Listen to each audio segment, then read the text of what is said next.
The massive crystalline dome stretched endlessly above the judgment chamber, its transparent walls alive with the pulsing bioluminescent patterns of 1,000 alien languages. Floating platforms surrounded the center stage like hungry predators circling their prey, each one bearing representatives from civilizations that had ruled the stars since before Earth's sun was born. At the heart of this cosmic amphitheater stood Ambassador David Kane, Earth's most experienced diplomat, his hands steady despite facing the most powerful tribunal in the known galaxy. Behind him, 2 other humans maintained perfect composure. Dr. Lisa Morgan, humanity's leading expert on galactic law, and Colonel Ryan Torres, whose reputation for tactical brilliance had preceded him across 7 star systems. The air itself seemed to vibrate with barely contained energy as beings of unimaginable power focused their attention on the 3 humans below. Ancient species whose names were whispered in reverence throughout the galaxy sat in judgment, their collective presence a weight that could crush weaker minds. High Chancellor Vorthak of the Dominion Empire leaned forward on his obsidian throne, his 6 serpentine arms moving in ritual gestures of authority. His voice, translated through quantum resonance, filled every corner of the vast chamber with the weight of absolute power. Humans. The word carried millennia of disdain. Your species stands accused of 17 separate violations of galactic law. Unauthorized expansion beyond your designated sector, construction of military installations in neutral space, mining operations in restricted asteroid fields. His golden eyes, each the size of a human head, fixed on Kane with predatory intensity, and most grave of all, your continued refusal to pay tribute to the Council that graciously permits your existence among civilized beings. The ethereal collective, beings of pure energy that shifted between dimensions, spoke in harmonized frequencies that made the chamber's crystals ring like funeral bells. The small ones must learn their place. The tribute is not negotiable.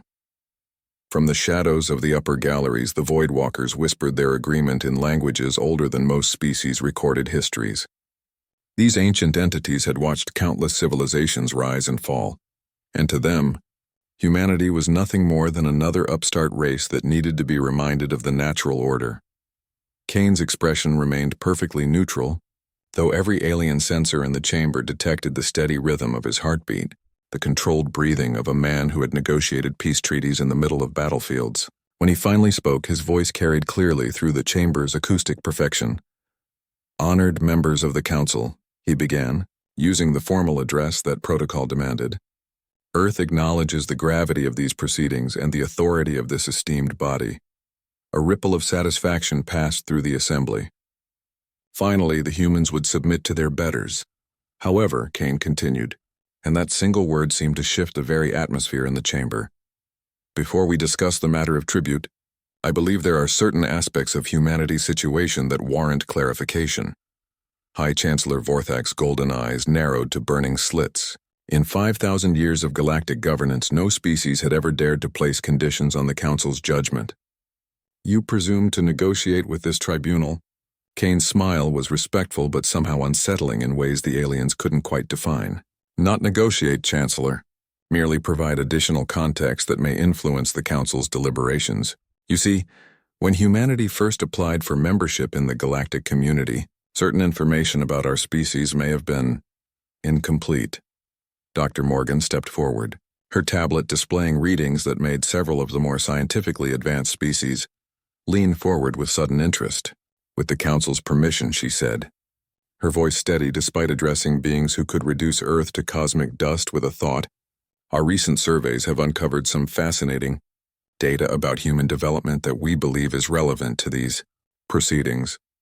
The chamber fell silent except for the gentle hum of the translation matrix and the barely audible whisper of environmental systems maintaining atmosphere for dozens of different species. Colonel Torres remained motionless, but his eyes swept the assembled aliens with the calculating gaze of a soldier who had faced impossible odds and survived.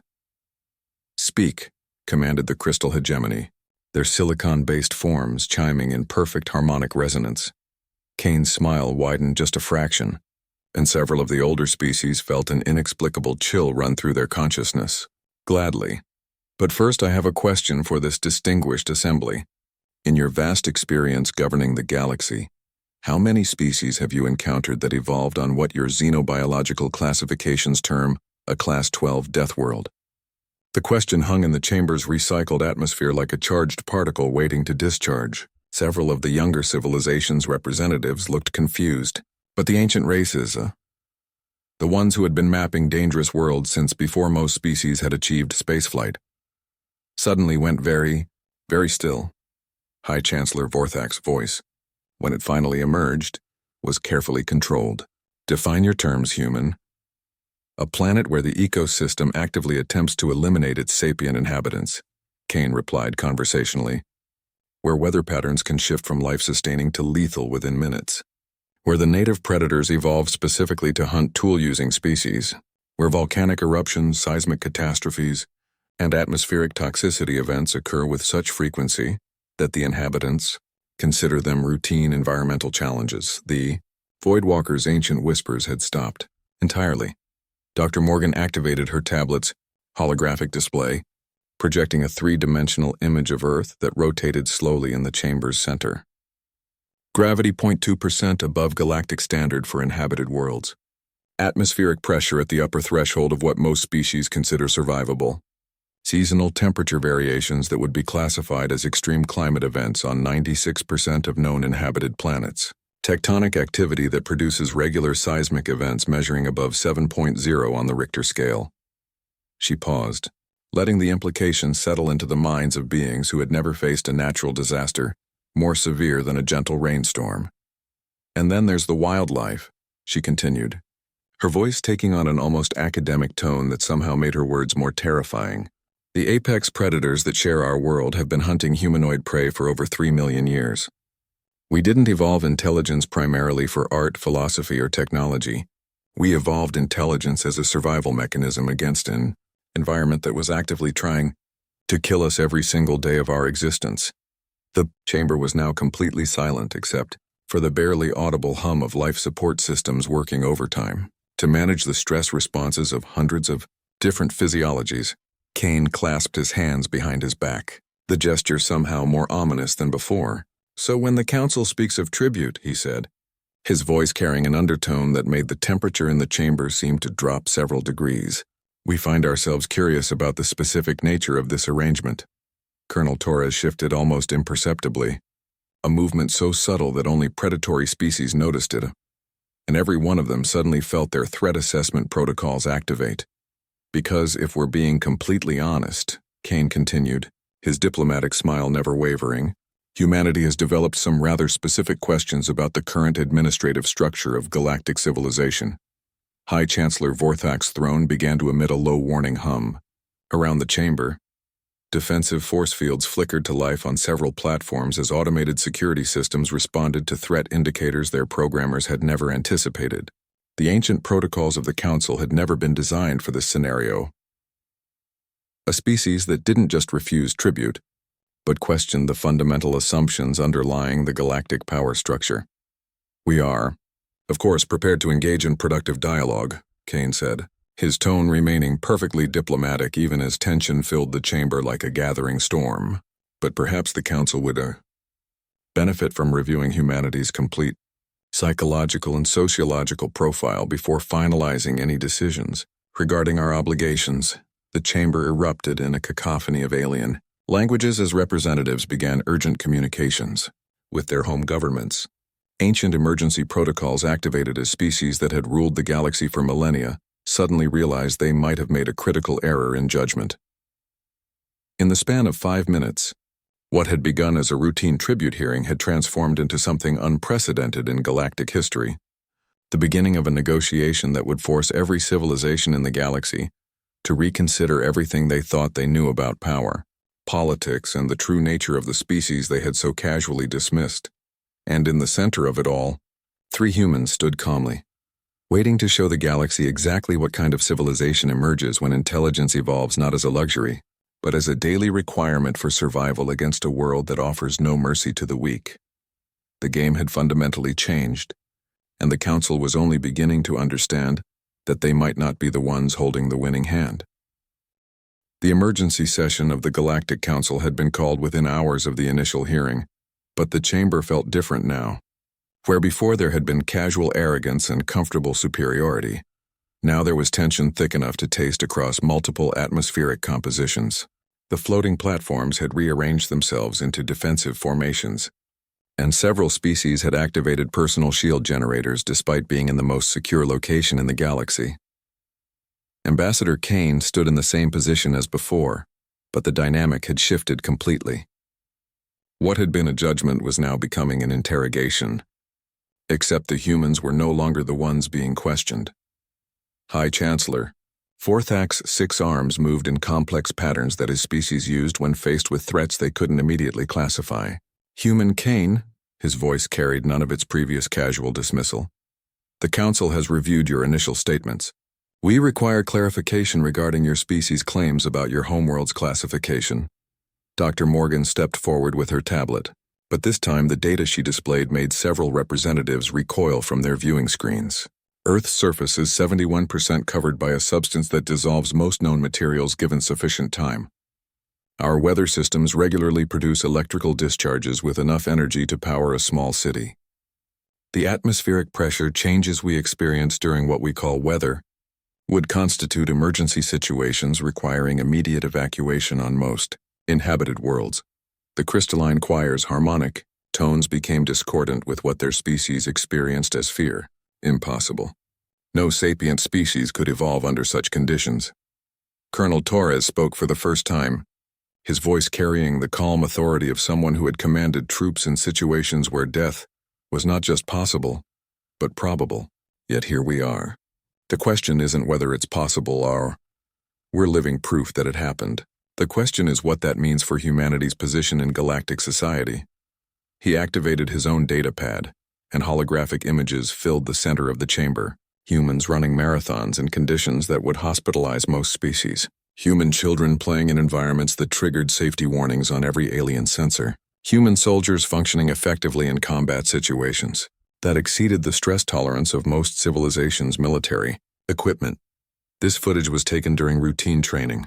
Exercises, Torres said matter-of-factly. Basic physical conditioning that every human military recruit is expected to complete. Notice the environmental conditions. The readings on the display made the ethereal collective shift uncomfortably between dimensions. What the humans were calling basic training was taking place in gravity, atmospheric pressure, and temperature ranges that most species would classify as torture.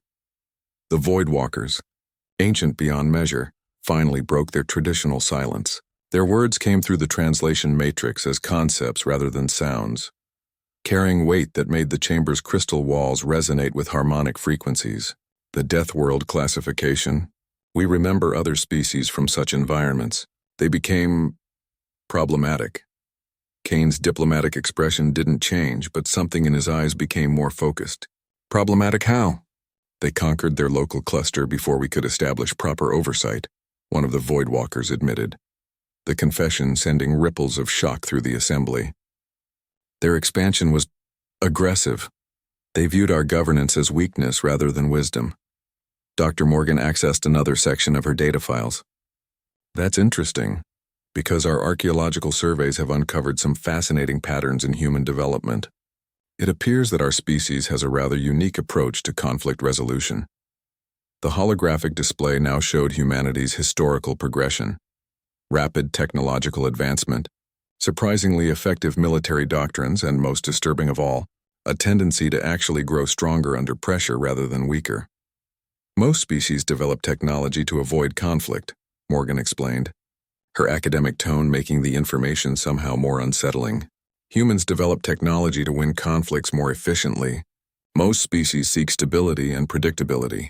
Humans actively seek challenges and adapt our systems to overcome them. High Chancellor Vorthak's golden eyes had narrowed to dangerous slits.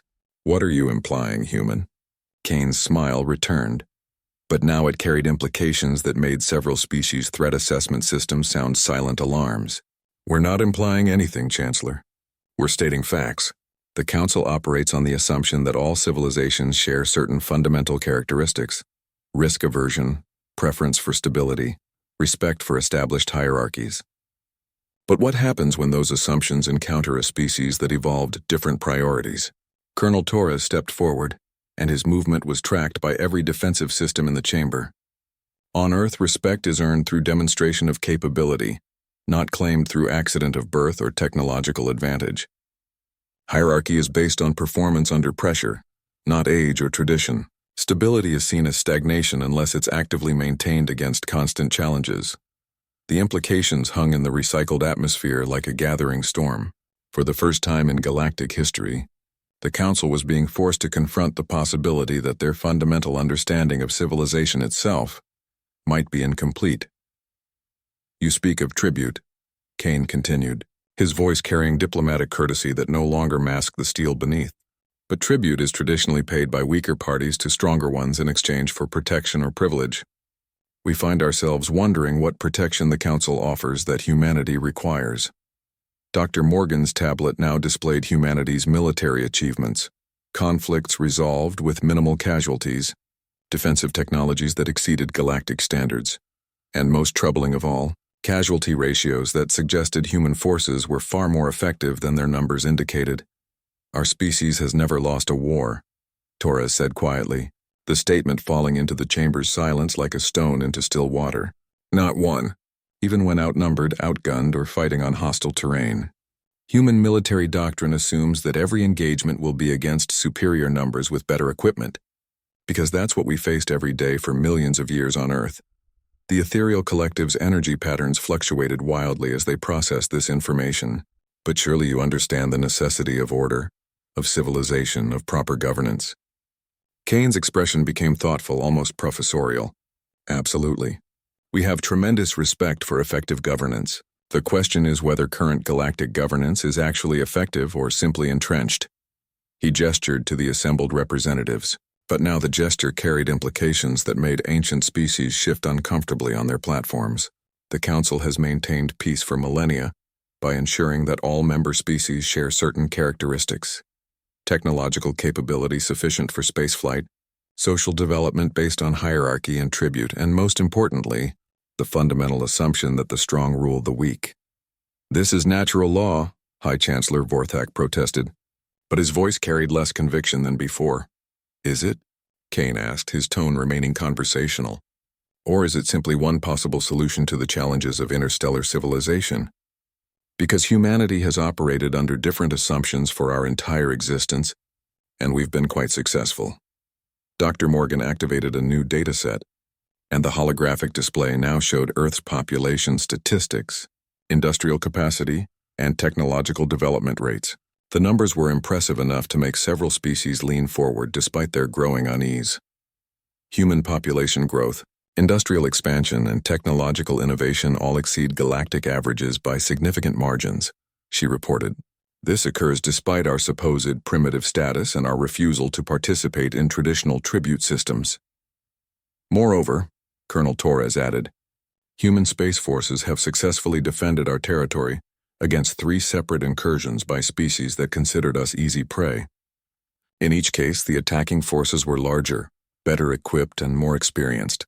In each case, they withdrew with significant casualties while human losses remained minimal." The chamber fell silent as the implications settled into minds that had spent millennia assuming their superiority was unquestionable. Kane clasped his hands behind his back, the gesture now familiar, but carrying entirely different connotations. "So when the Council demands tribute, we find ourselves in an interesting position. We're being asked to pay for membership in an organization that offers us nothing we cannot provide for ourselves, to submit to authorities whose legitimacy depends on assumptions our species has never shared. The Council maintains galactic peace," the crystal hegemony chimed desperately. "Does it?" Kane asked. "Or does it maintain galactic stagnation? How many conflicts has the Council prevented versus how many has it simply delayed? How many species have developed beyond their current level under Council guidance versus how many have remained essentially unchanged for millennia?" The questions hung in the air like accusations that no one wanted to address. Colonel Torres moved again, and this time his shift in position was clearly deliberate, a demonstration that the third emergency session convened under circumstances that would have been unthinkable just days before. The Council chamber, once a symbol of unquestionable authority, now felt more like a fortress under siege. Additional security measures had been activated, ancient protective protocols that hadn't been used since the last Great Galactic War 3 millennia ago. Ambassador. Kane noticed these changes with the trained eye of a diplomat who had negotiated in hostile environments, but his expression remained perfectly neutral as he took his position in the center of the chamber. Dr. Morgan and Colonel Torres flanked him, their calm presence somehow more unnerving to the assembled aliens than any display of aggression would have been. High Chancellor Vorthak's 6 arms moved in ritual patterns of deep concern, a behavior that other council members recognized as his species' response to threats they couldn't adequately assess. Human delegation. His voice carried formal protocols that barely masked growing anxiety. The Council has conducted extensive research into your claims regarding your species' development. We require immediate clarification on several points. The massive holographic displays that surrounded the chamber now showed data that made several representatives visibly uncomfortable. Earth's environmental readings, human physiological capabilities, and most disturbing of all, projections of human population growth and territorial expansion that painted an alarming picture of the future. Kane's diplomatic smile never wavered. Of course, Chancellor. We're happy to provide any information that might assist the Council's deliberations. The ethereal collective, beings who existed partially outside normal spacetime, spoke in frequencies that made the chamber's crystal structure resonate with barely contained energy. Our analysis indicates that human expansion patterns differ significantly from established galactic norms. Explain this deviation. Dr. Morgan stepped forward, her tablet displaying star maps that made several species' military advisors exchange worried glances. Human colonization follows what we call the pressure expansion model. Rather than seeking the most comfortable or resource-rich worlds, we actively choose challenging environments that require significant adaptation and technological development. The holographic display showed human colonies, worlds with crushing gravity that would flatten most species, planets with toxic atmospheres that required constant technological intervention, systems with unstable stars that demanded innovation in shielding and energy management. This pattern is unusual, admitted the crystal hegemony, their silicon-based forms chiming with harmonic uncertainty. It's efficient, Colonel Torres corrected, his military bearing somehow more threatening now that the Council understood what human military training actually entailed. Challenging environments force rapid technological advancement. Our colonists don't just survive in difficult conditions. They thrive and develop capabilities that give them advantages over competitors who chose easier paths. The Void Walkers, ancient observers who had watched civilizations rise and fall since before most species achieved consciousness, projected their concerns directly into the translation matrix. This expansion pattern has historical precedent. Species that choose difficulty over comfort tend to become dominant in their local regions. Kane's expression became thoughtful, as if he was considering this perspective for the first time. That's an interesting observation. But surely the Council's concern isn't about human expansion, but about integration into existing galactic society. High Chancellor Vorthak's golden eyes had become narrow slits of barely controlled anger. Do not mock this tribunal with false innocence, human. Our analysts have examined your species' behavioral patterns. Your so-called integration has already destabilized 3 sector governments and caused 2 territorial disputes between established powers. Destabilized? Dr. Morgan asked, her academic tone making the question sound like genuine curiosity rather than challenge. Or optimized. The territorial disputes you mention were resolved within months rather than the decades typically required for council mediation. The sector governments that changed were those that had become ineffective due to corruption or incompetence. She activated a new data set, and the holographic display showed before and after comparisons of human-influenced regions. Trade efficiency had increased, resource conflicts had decreased, and technological development had accelerated beyond anything seen in centuries. Human involvement in galactic affairs follows predictable patterns, Torres explained, his voice carrying the calm authority of someone delivering a strategic briefing. We identify inefficiencies in existing systems and implement solutions. Our approach is based on performance metrics rather than traditional hierarchies or established precedents. The implications sent ripples of alarm through the assembly. Species that had maintained power through tradition and inherited authority suddenly realized they were facing a civilization that evaluated legitimacy based on results. You seek to remake galactic civilization in your image, accused the atmospheric jellies, their translucent forms pulsing with agitation. Kane's smile became more pronounced, and several species' threat assessment systems registered the expression as a warning signal they couldn't quite interpret. Not at all. We seek to participate in galactic civilization according to our nature. The question is whether galactic civilization can adapt to accommodate a species with different fundamental assumptions about how societies should function. The chamber fell silent except for the hum of increasingly active defensive systems as the full implications of his statement settled into minds that had spent millennia assuming their way was the only way. Dr. Morgan accessed another section of her research files. Our sociological studies indicate that most galactic species develop what we term comfort-seeking behaviors. Technological advancement aimed at reducing challenge, social structures designed to minimize conflict, economic systems based on resource preservation rather than expansion. The data she displayed showed galactic development patterns over the past 10,000 years: technological stagnation, population stability, territorial boundaries that hadn't changed in millennia. Humans evolved different priorities, she continued, her academic tone making the information more disturbing rather than less. We developed advancement-seeking behaviors. Technology aimed at overcoming challenges, social structures designed to harness conflict productively, economic systems based on growth and innovation rather than conservation. Colonel Torres stepped forward, and his movement was tracked by every weapons system in the chamber. The result is a species that becomes stronger under pressure rather than weaker. Our productivity increases during conflicts. Our innovation accelerates when faced with problems other species consider unsolvable. Our social cohesion improves when confronted with external threats. The Voidwalkers' ancient consciousness rippled with what their species experienced as deep concern. The last Deathworld species that achieved spaceflight required intervention to prevent them from disrupting galactic stability. Kane's expression became intensely focused. What kind of intervention? Total annihilation, High Chancellor Vorthak admitted, the confession sending shockwaves through the chamber. They refused to accept limitations on their expansion. They viewed our authority as illegitimate. They began converting other species to their philosophy of constant growth and challenge. And now humanity appears to be following similar patterns, added the ethereal collective, their energy forms fluctuating with poorly controlled fear.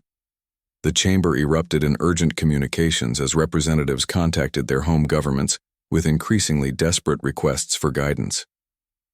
The ancient protocols that governed galactic civilization had no provisions for dealing with a species that questioned the fundamental assumptions underlying the entire system. Kane waited for the chaos to subside before speaking, his voice cutting through the cacophony with diplomatic precision. The Council faces an interesting decision. You can attempt to force humanity into compliance with traditional expectations, as you did with previous Deathworld species, or you can consider the possibility that galactic civilization might benefit from new approaches to old problems. Dr. Morgan's display now showed projections that made several military advisors reach for their emergency communication devices. Human population growth, territorial expansion, and technological development rates suggested that within a few centuries, humanity would become the dominant force in local space regardless of Council approval. The difference, Torres said quietly, is that humanity has already proven we can coexist with other species while maintaining our essential nature. Our colonies include non-human populations who chose to live under human governance. Our trade agreements benefit all parties involved. Our defensive actions have protected weaker species from aggressive neighbors. He paused, letting the implications sink in before delivering the statement that would change everything. The question isn't whether humanity will continue expanding and developing according to our nature. We will. The question is whether the Council wants that expansion to occur within the existing galactic framework or outside it. The fourth emergency session of the Galactic Council convened under what could only be described as siege conditions. The chamber's defensive systems were operating at maximum capacity. Ancient weapons that hadn't been activated since the galaxy's first unification wars now hummed with deadly energy. Representatives from the most powerful civilizations in known space had gathered not to pass judgment on humanity, but to determine whether their own authority could survive humanity's challenge. Ambassador, Kane observed these preparations with the analytical eye of someone who had walked into hostile negotiations many times before. The increased security measures, the elevated stress indicators on every alien representative, the subtle repositioning of the platforms to create defensive formations, all of it told him that the Council was no longer operating from a position of confidence. Dr. Morgan and Colonel Torres flanked him as before, but now their presence carried implications that made even the ancient Voidwalkers maintain constant awareness of their positions. The three humans had become symbols of something the galaxy had never encountered, a species that refused to be intimidated by superior numbers, advanced technology, or inherited authority. High Chancellor Vorthak's 6 arms moved in complex patterns that his species used when preparing for warfare, though his voice maintained diplomatic protocols. Human delegation. The Council has reached certain conclusions regarding your species' impact on galactic stability. We are prepared to offer terms for your continued participation in civilized society. The massive holographic displays surrounding the chamber now showed something that would have been unthinkable days before. Detailed military analyses of human capabilities, defensive projections for various Council member worlds, and most tellingly, contingency plans for containing human expansion through force if necessary. Kane's diplomatic smile remained perfectly in place, but something in his eyes suggested he found the Council's preparations more amusing than threatening. Terms? How fascinating. We had understood this to be a discussion of humanity's obligations under existing galactic law, not a negotiation of new agreements. The ethereal collective's energy patterns fluctuated with barely controlled panic. The situation has evolved beyond standard legal frameworks. Your species represents a variable that our existing systems cannot accommodate. Dr. Morgan stepped forward, her tablet displaying readings that made several species security advisors exchange increasingly frantic communications. Could you clarify what you mean by cannot accommodate? Our research suggests that human integration into galactic society has been remarkably successful by most objective measures. The data she presented painted a picture that directly contradicted the Council's growing panic. Human-administered territories showed increased prosperity, reduced conflict, and accelerated technological development. Species that had chosen to work with humanity, rather than oppose them, were thriving in ways that traditional Council governance had never achieved.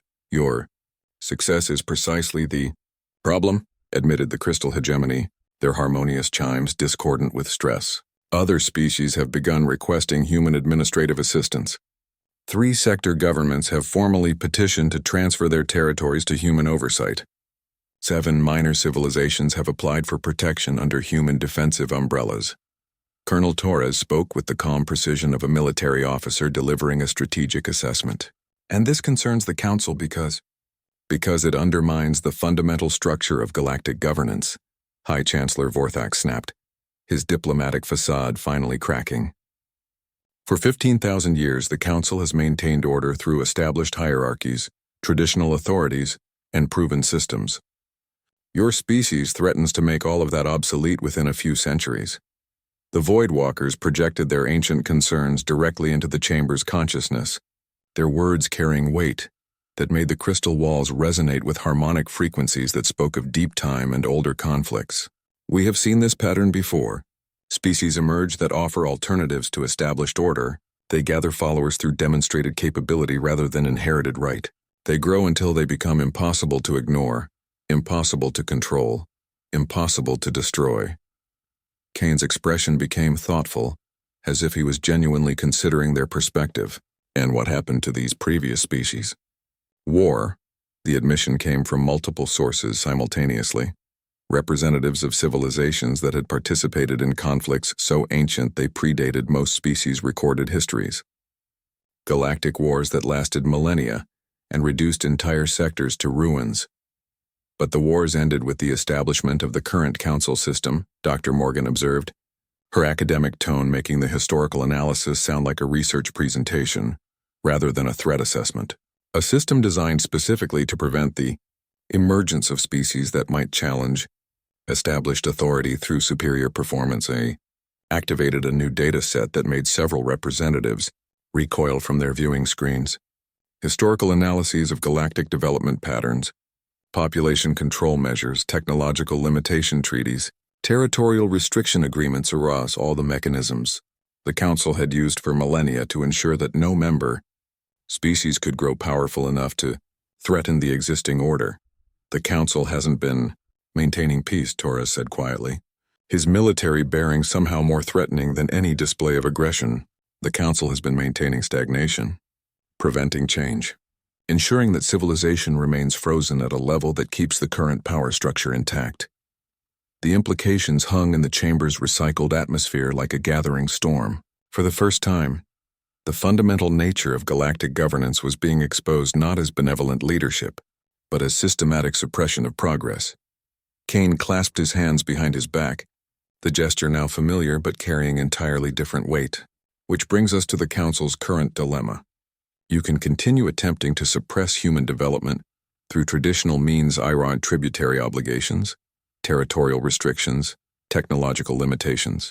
But our species has demonstrated a rather problematic tendency to become stronger under pressure rather than weaker.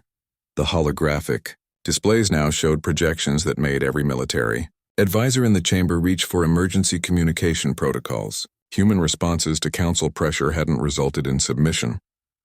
They had accelerated human development in ways that exceeded even their own previous projections. Alternatively, Kane continued, his diplomatic tone masking implications that sent chills through civilizations that had ruled the galaxy since before Earth's continents had formed. The Council could consider adapting its governance model to accommodate species with different developmental patterns. Hi, Chancellor Vorthak's golden eyes blazed with fury and something that looked remarkably like fear. You propose to remake galactic civilization according to human preferences. Not at all, Kane replied with perfect diplomatic courtesy. We propose to participate in galactic civilization according to human nature. The question is whether existing institutions are flexible enough to evolve or whether they will need to be replaced by more adaptive alternatives. The word replaced fell into the chamber's silence like a stone into still water, creating ripples of alarm that reached every corner of the vast space. Never in galactic history had anyone suggested that the Council itself might be subject to replacement. Dr. Morgan's tablet displayed the final piece of data that transformed alarm into outright panic. Detailed analyses of human governmental systems, administrative capabilities, and most terrifying of all, evidence that humanity had already begun developing alternative frameworks for interstellar governance. Human political theory includes extensive research into organizational evolution, she explained with academic precision that made her words more disturbing than any military threat. Systems that cannot adapt to changing circumstances are eventually replaced by systems that can. This process is considered natural and healthy rather than catastrophic. Colonel Torres moved slightly, and the gesture was tracked by every weapon system in the chamber. The Council faces what military strategists call a force multiplication scenario. Every action taken to constrain humanity increases our incentive to develop alternatives to Council authority. Every restriction imposed accelerates our technological advancement. Every threat made strengthens our resolve to ensure our independence. The atmospheric jellies pulsed with agitation as they voiced what every representative was thinking. You threaten the entire galactic order. Kane's smile became more pronounced, and several species threat assessment systems registered the expression as a warning signal they still couldn't properly interpret. We threaten inefficiency, corruption, and stagnation. If the current galactic order depends on those elements for its continued existence, then yes, we represent a significant threat. He gestured to the assembled representatives, but now the gesture carried implications that made ancient civilizations shift uncomfortably on their platforms. But if galactic civilization can evolve to become more effective, more responsive, and more capable of ensuring genuine prosperity for all member species, then the final session of the Galactic Council, though none present yet realized it would be the last under the old order convened in a chamber that had been transformed by 5 days of revelations that shattered 15,000 years of assumptions. The ancient crystal dome still stretched endlessly overhead, but the bioluminescent patterns now flickered with urgency rather than authority. The floating platforms maintained their ceremonial positions, but defensive systems hummed with energy levels typically reserved for active combat zones. Ambassador Kane stood in the center of the vast space, but his position had fundamentally changed. No longer was he a representative of a minor species being judged by his betters. He had become the focal point around which the entire galaxy's future would pivot. Dr. Morgan and Colonel Torres flanked him, their calm presence a stark contrast to the barely controlled panic radiating from hundreds of alien representatives. High Chancellor Vorthak's 6 arms moved in patterns that his species used when acknowledging defeat, though his voice still carried the formal protocols of office. Human delegation, the Council has completed its deliberations regarding your species' status within galactic civilization. The massive holographic displays that surrounded the chamber now showed something unprecedented in galactic history. Complete restructuring proposal for interstellar governance. The ancient hierarchies, the tributary systems, the territorial restrictions, all of it had been swept away and replaced with frameworks based on demonstrated competence rather than inherited authority. Kane observed these changes with the analytical precision of a diplomat who had successfully navigated negotiations that others had considered impossible. The Council has reached a decision regarding humanity's obligations. The ethereal collective's energy patterns stabilized for the first time in days, though their response carried undertones of profound resignation. The Council has reached a decision regarding the Council's obligations to effective governance. Dr. Morgan stepped forward, her tablet displaying readings that showed the real-time response of galactic civilization to the past week's events. The data painted a picture of transformation that exceeded even humanity's projections. 7 sector governments had formally requested human administrative assistance. 12 species had applied for inclusion in human defensive alliances, and most significantly, 3 of the galaxy's major trade routes had voluntarily adopted human conflict resolution protocols.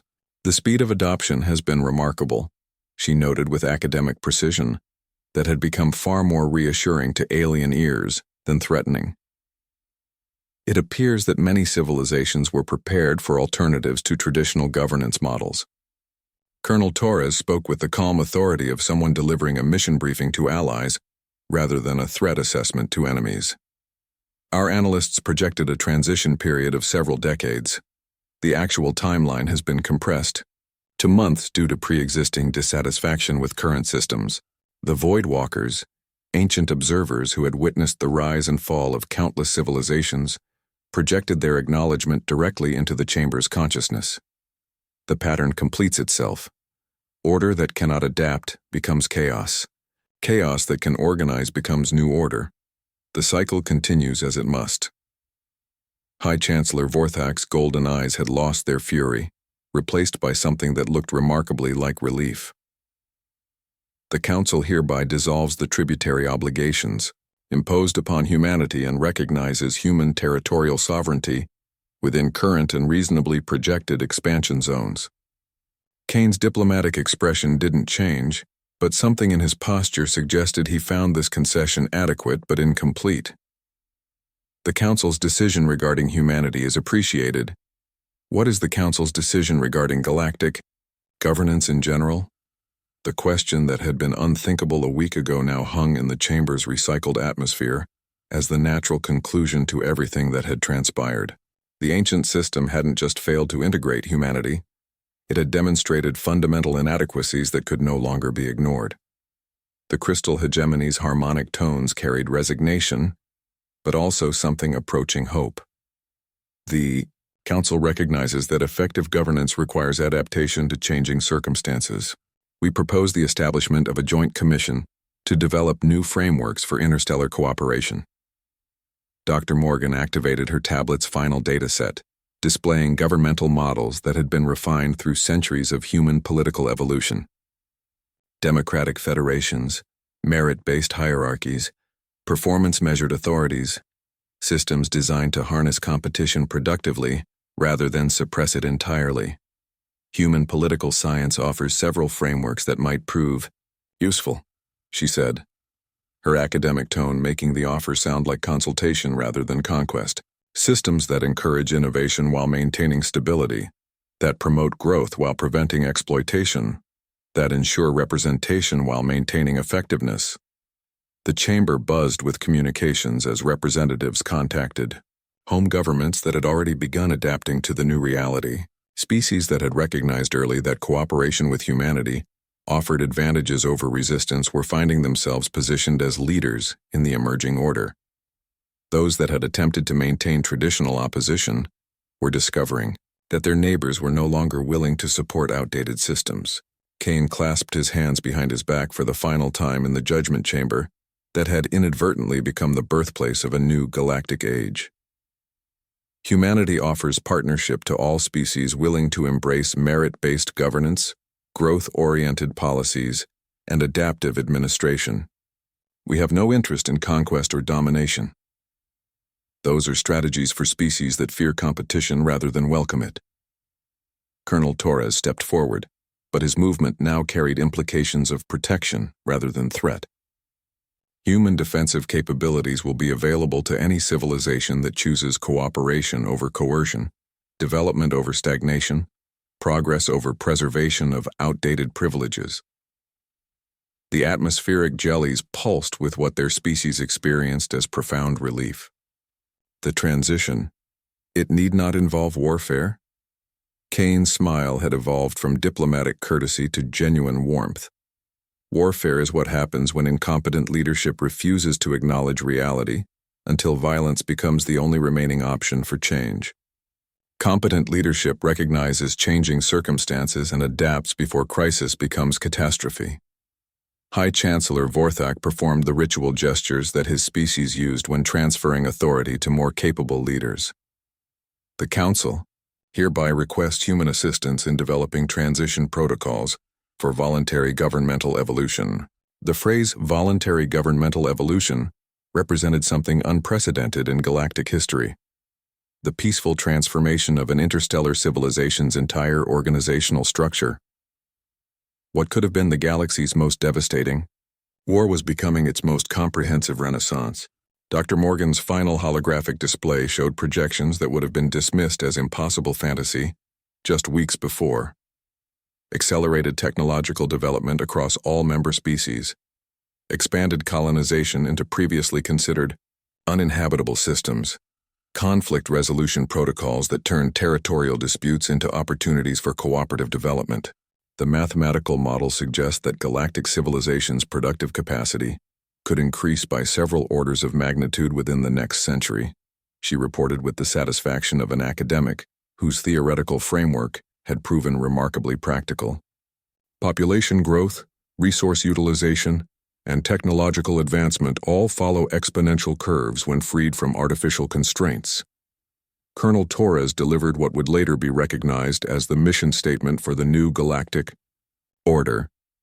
Humanity offers what we have always offered: the opportunity to discover what becomes possible when intelligent beings refuse to accept that this is how things have always been done, represents the limit of what can be achieved. The chamber that had witnessed the most fundamental transformation in galactic history fell silent as every representative realized they were no longer participants in a judgment, but witnesses to a revolution that had succeeded without firing a shot. The Voidwalker's final projection carried the weight of ancient wisdom finally finding worthy successors. The Deathworld species proves what we suspected, but could never demonstrate. Evolution continues beyond planetary boundaries. Civilization itself can grow stronger through challenge rather than weaker through comfort. Kane looked around the chamber one last time, seeing not the tribunal that had tried to intimidate humanity into submission, but the foundation upon which something unprecedented could be built.